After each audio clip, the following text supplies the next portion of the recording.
Okay, this PowerPoint will take a look at the abolitionist movement in the early 1800s and the shift from many people favoring gradual, partial abolition, freedom, but not really freedom, um, to the movement embracing the demand that slavery be abolished immediately and that African Americans be granted full civil and political equality. When we talk about abolitionism, what this is referencing is the abolition of slavery, whether slavery will be made illegal or not. Across the North, there were kind of two different strains of abolition. There were those who argued in favor of immediate abolition, make slavery illegal immediately, grant full civil and political rights to all African Americans, and uphold the ideals of the American Revolution. The vast majority of white Northerners do not fit into this category. Most who favored abolition favored a slower, more gradual approach to abolition. They did not want to see a fully integrated society with racial equality.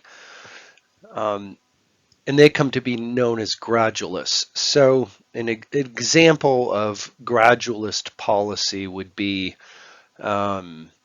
in Pennsylvania, for example, in which enslaved people, men were set free if they made it to the age of 28. Women were set free if they survived to the age of 25. This is a step in the right direction. It's not the moral step, but it's moving, you know, towards actual abolition of slavery, but just at a slower, more gradual pace. Those who favored immediate abolition, there were states like Massachusetts that abolished slavery immediately and for guaranteed black men the right to vote, and they never lost their right to vote in Massachusetts uh, prior to the Civil War. So there were some examples of northern states that are embracing uh, racial equality as best they can at the time, but uh, this is the minority opinion. Most white Northerners are not interested in creating a biracial democracy and are fearful of uh, integrating free blacks into broader white society. And so another, the most prominent of the kind of the gradualist approaches to abolition uh, was a group called the American Colonization Society.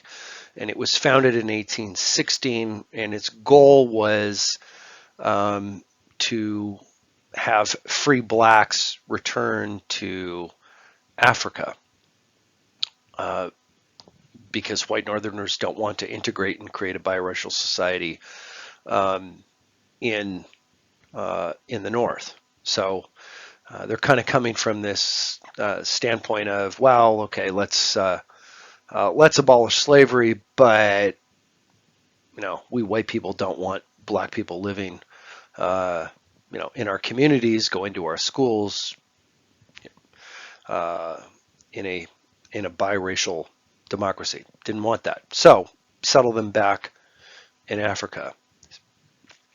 Lots of challenges were involved in this. This would be a very expensive endeavor, so money would need to be set aside. Congress will set aside money to do this. Um, More significant barriers were those of free blacks wanting to stay in the United States, didn't have a direct connection with Africa beyond their ancestors and heritage, but um, many had been in the colonies and then in the the new country for generations. And so it was hard to find people willing to go back and do the difficult work um, of colonizing and establishing a settlement and um, all of that. And so most people want to stay in the United States. Um, they're not going to speak the language in where this colony will be founded, uh, don't have a direct connection to the settlement area. There will be resistance from Africans. Africans don't want them coming in and colonizing their homelands. And so this is just, there were a lot of barriers and hurdles to all of this. Another one would be compensation for enslavers. They would be trying to convince enslavers to set free enslaved people laboring for them.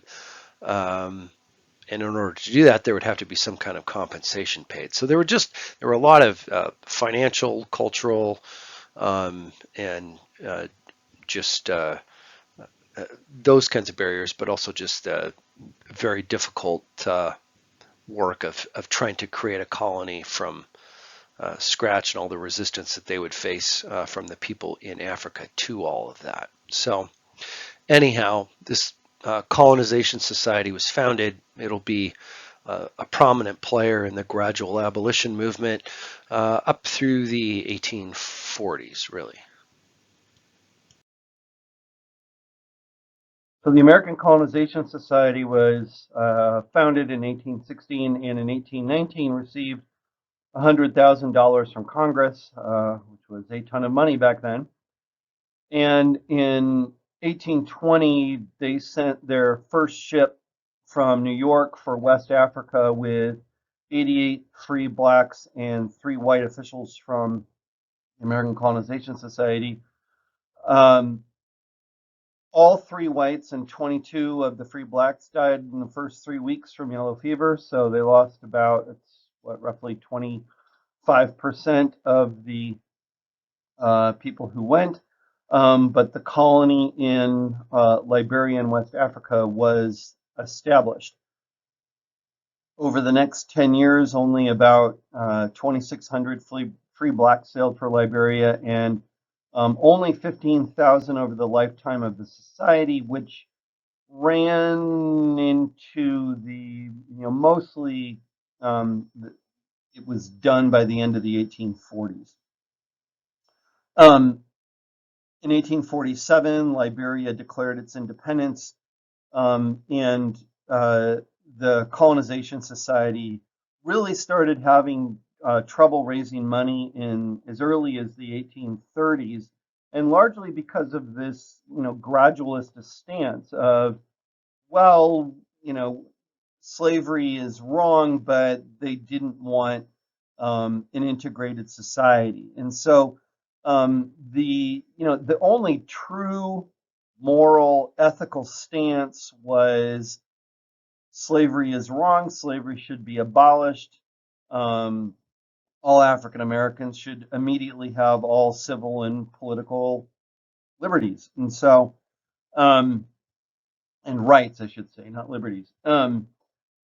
So without taking that moral stance, they're going to run. They're not going to be as successful as the abolitionist groups that do demand immediate abolition and full civil and political equality. Other problem that they had was that they were, in terms of getting their message out and in terms of, I guess, public relations and marketing, they were only publishing a quarterly newsletter. So they would send out information 4 times a year, and that was it. And we'll see how they end up getting dwarfed in terms of 19th century media presence in a couple more slides. So this is just a slide of J.J. Roberts, who, when Liberia was a colony of the United States, was served as governor from 1842 to 47, and then served as president of Liberia. We're not going to get into this because it kind of strays a bit from the task at hand, and want to focus our attention back on the United States. But um, this is Liberia's first president. This was a certificate, a member's certificate. If you sent money to the organization to become a member, this is what you would get. It's a little grainy, but you kind of get the idea. At the bottom is signed, the signature I can make out is Henry Clay, who was a very prominent politician in the first half of the 19th century. He was a member. There were um, some former presidents were members, like James Monroe, for example.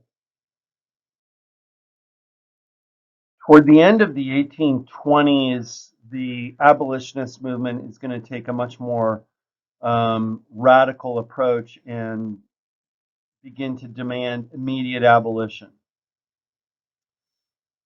David Walker's appeal to the colored citizens of the world stands out in that regard. This was an essay that he wrote, and it went through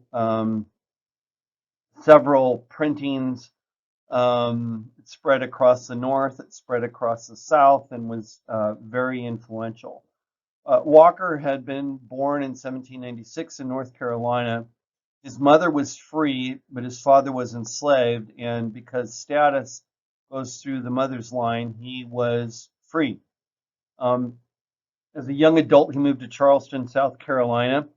There was a significant free black community in Charleston, South Carolina. Charleston and New Orleans, Louisiana were probably, prior to the Civil War, the two cities that had the most vibrant, strong, um, free black communities living in a southern city. Um, and anyhow, he was in Charleston as a young man, and then moved to Boston in 1825 uh, because simply didn't feel free enough or welcome enough in Charleston, and wanted to see what life was like up north. So moved to Boston in 1825 and became a leading member of the abolitionist movement in the city there. Um, he was a writer um, and a sales agent for New York City's Freedom Journal, which was the first newspaper owned by an African American. I'm going to have to put up another audio. I'm going to stop this audio. There'll be two audios on this PowerPoint. I have to deal with my dog. This is the second audio clip from this slide. So in this essay that he wrote, I selected just a couple of passages that I think are pretty interesting. So he wrote, America is as much our country as it is yours. Treat us like men, and there is no danger, but we will all live in peace and happiness. So think about that. That's a bit of an implied threat there, right? He's saying so long as we are enslaved and you aren't treating us as humans, as men, and are treating us as necessarily less than you. If you continue to do that, there is danger. He's saying if you stop doing that, there won't be any danger, and we'll all live in peace and happiness. The implication being that if you don't abolish slavery, look out, trouble's on the way. Um, And then another quote, oh, my colored brethren all over the world, when shall we arise from this death-like apathy and be men? In other words, when are we going to rise up, not just in the United States, but across the world, and demand our freedom and demand our freedom, the presumption being, from previous passage there, that we will rise up in arms and seize our freedom. As a direct shot to the Colonization Society, tell us no more about colonization for America. is as much our country as it is yours. Of course, enslaved people helped um, build the country, and in fact, built the White House. And so, um, picking up on that argument of, free blacks don't want to leave the United States. Um, this is the country where many of them were born and raised, and they had community here, and so ripping them from their communities, from their families, and colonizing them back to Africa was something that most free black people did not want and did not support. So, this is, I guess, pretty edgy stuff for the 1820s in that regard. Some ways, I think that you can see some parallels if you're familiar with Malcolm X from the 1960s. David Walker's definitely got a little bit of Malcolm X in him, or maybe it's the other way around. Malcolm X has got a little bit of David Walker in him. Um, anyways, this essay creates quite a stir, and we'll take a look at that in the next slide. So this essay went through several printings and went into states all across the North, and it made its way all throughout the South. And the Southern states had a very swift and harsh reaction to the appeal. The states of Georgia, Louisiana, and North Carolina all passed laws that made it illegal to teach free and enslaved African Americans to read and write. So uh, it was illegal to educate any black people, free or enslaved, in Georgia, Louisiana, or North Carolina. Freedom of speech limits were placed all across the South out of fear that people would read the appeal in public, um, read it as a public speech. Free blacks were arrested in Charleston and New Orleans for passing out the appeal, not even just reading it, but passing it out, spreading it, handing out the essay to people. Uh, Worst out of all of this, and um, what will tell you how well, some ways how different things were back in the 1820s.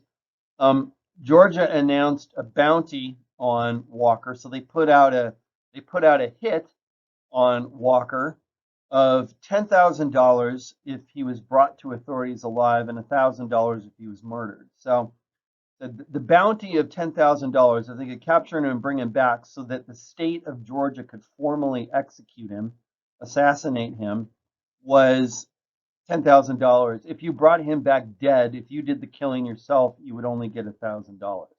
So you've got a state in the United States putting out an extrajudicial hit on an American citizen. Um, Walker died in 1830, and it wasn't known at the time, given science, whether it was poison or whether he died of TB. And I guess my line on this is that if Martin Luther King can be assassinated in the 1960s in the United States, um, certainly David Walker could be assassinated in the United States in 1830. Um, so much so that the state of Georgia they were fully out front about putting an assassination hit on David Walker and announcing it to the world. So if I had to guess, I would say he was probably killed.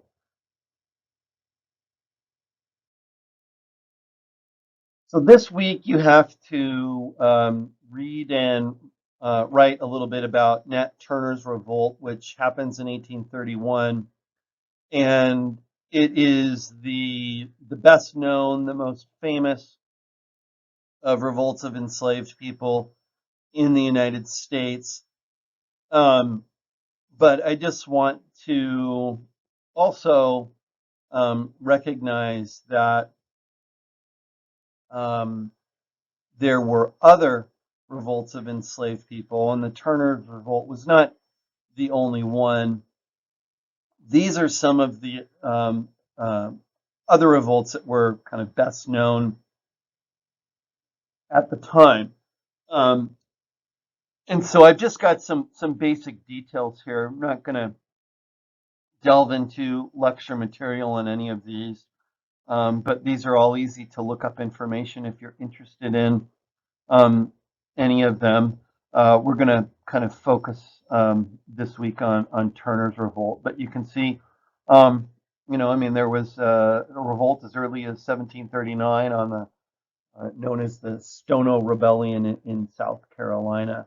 Um, and then I guess the largest revolt, bigger than Turner's Revolt, was a revolt against sugar plantation owners in Louisiana, known as the German Coast Revolt in 1811. Um, so, anyhow, this is just a couple of examples of some other revolts of enslaved people. So you have to read and write about Turner's Revolt this week, and so I'm not going to go into too much detail here. Um, I'm going to leave that up to you to do the reading and writing on it. Also, that link that I posted to the documentary "Many Rivers to Cross." Again, I'd really encourage you to watch that. There's also within that probably about a 5-minute clip. Henry Louis Gates addresses Turner's Revolt and looks at it. So some more information there in addition to your reading. But the basics here were that Nat Turner and 40 other enslaved people revolted in Virginia, and at least 55 white people were killed. And then, so in retaliation for when the revolt is put down, the state of Virginia executed 55 enslaved people out of revenge, and an additional 200 or so, simply don't know the numbers, African Americans were killed by white mobs or militias after the revolt as further punishment. And certainly Nat Turner was executed as well, and his head was put up on a post or a pike.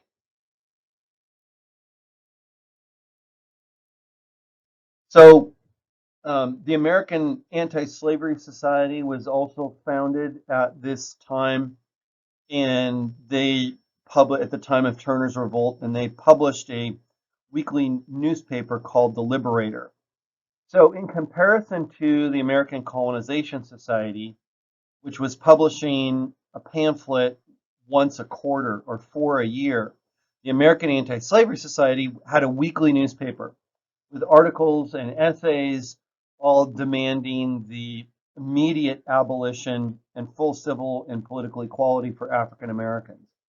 By 1838, they had 250,000 members and over 1,000 chapters all across the North. So this is a significant organization. They don't represent a majority of white Northerners, and it's important to understand that even when the Civil War happens in 1861,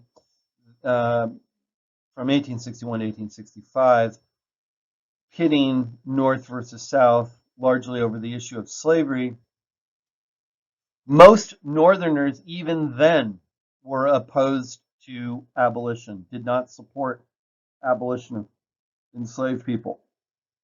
So, just want to make that point that the 250,000 members and over 1,000 chapters across the North reflected a minority of white opinion on the issue of slavery and abolition. Most Northerners did not support abolition or the American Anti-Slavery Society. Okay, still, they were very organized and made a lot of noise. And members flooded Congress with letters, in addition to their newspaper, they would send letters to Congress and in demanding that the abolition be enacted, immediate abolition be enacted, slavery be made illegal. In reaction to this, the House of Representatives, which was controlled by Democrats, Democrats were the Southern Party, the pro-slavery party. The House of Representatives passed the so-called gag rule in response, which meant that there would be no discussions related to slavery whatsoever in the House of Representatives, which meant there would be no laws that could be passed around abolition of slavery. And this gag rule remained in effect until 1844. So basically, they said, we're going to ignore this. Slavery is going to continue, and we will have nothing to do with you anti-slavery minded folks. So, I mean, this is almost as if they're like kindergartners or something, that they will not sit down and discuss in a reasoned and earnest manner the merits of the anti-slavery position. They just said, no, we're not going to deal with it whatsoever. Very immature in that regard, but also very revealing about how they use their power, right? So they are using their majority and their power to ensure that slavery will continue as it is. And so that's something really important to keep in mind, is how they use their power to make sure that slavery would continue and there would be no discussion of abolition in Congress all the way till 1844.